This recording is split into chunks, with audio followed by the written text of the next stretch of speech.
So ending a play activity, it's a skill that actually is pretty important. A play event has already started, it's already occurred, there's been some maintaining of it, and now a child is about to end it. And we want the child to end the play activity on a high note because it's some of that last bit of experience that their friend or peers will be able to recall, likely, meaning that if it ends well, that's the last experience that the children have together at around a certain play activity. If they play hide and seek, and everyone gets a turn, and everyone got a chance to hide, or if everyone gets two turns to try to find somebody, whatever they work out, if you walk away feeling like it was a good experience, then everybody associated with that activity is associated with a good experience. If you interrupt a play situation or end prematurely, you're not just leaving a game activity, or you're leaving some friends, or you're probably disappointing some friends who are playing with you. So, and that's the last memory they have of that play exchange. So you want it to be a positive. You want the child to end on a high note. So part of this lesson is really slowing the child down and helping them not act on their impulses to either play a different game or play with someone else. Or maybe the game isn't going the way they want it to go. So we help the child understand that they're not just playing the game, they're playing with somebody else, and to hang in there until at least you finish. So we have a lesson plan. It's pretty straightforward, and the slides that follow will focus in on each step. There is a visual that we have attached to the plan that's embedded in the plan itself because we want the children to see it as they go through these steps. But also, we have it, it's about this size, and like a lot of visuals, after the child is familiar with the lesson, it basically just is a reminder. So we kind of like to leave this like laying by the game when they first learn this activity. It reminds them that you're in it until you're all done, and then you can move on to something else. So sometimes that can help. And so we'll just focus in on some of the steps now. So with ending a play activity, step number 1 highlights 2 different kind of situations where that a child might be experiencing. They might want to play with something else, which actually happens a lot.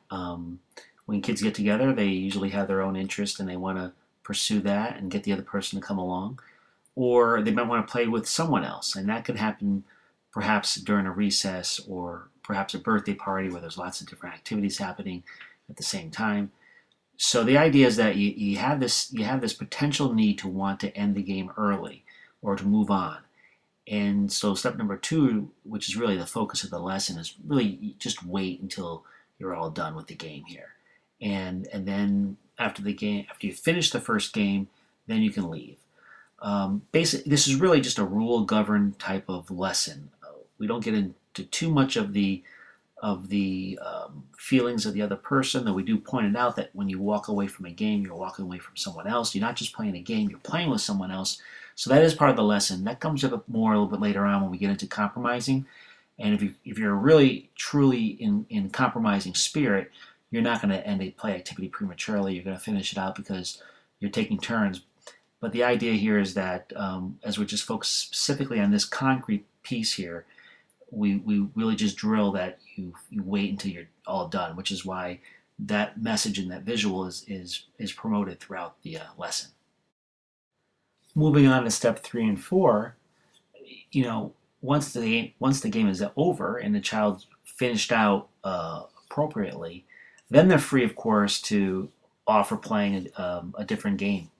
And then, like with initiating play, we promote the child using a little bit more of an assertive set of words. Instead of asking a yes/no question, just pretty much putting it out there and saying, hey, let's play this activity, or whatever the game might be. A little bit very direct, actually. And that's assuming that the person wants to play with the same person, but just a different game or activity. The 4th step is if the child just wants to play with someone else altogether. And that's fine too. And that could very easily happen in an indoor-outdoor recess situation or a birthday party if there's just lots of activities happening simultaneously. So this can happen. This wouldn't so much happen if you had a play date and everyone's playing together. You're not going to just go off and play with someone else, most likely. But this can come up, and once again, it's not that big of a deal as long as you finish out the current play situation that you're in, so that you're not sending a message that you don't want to really be with that person. So you just want to finish on a high note.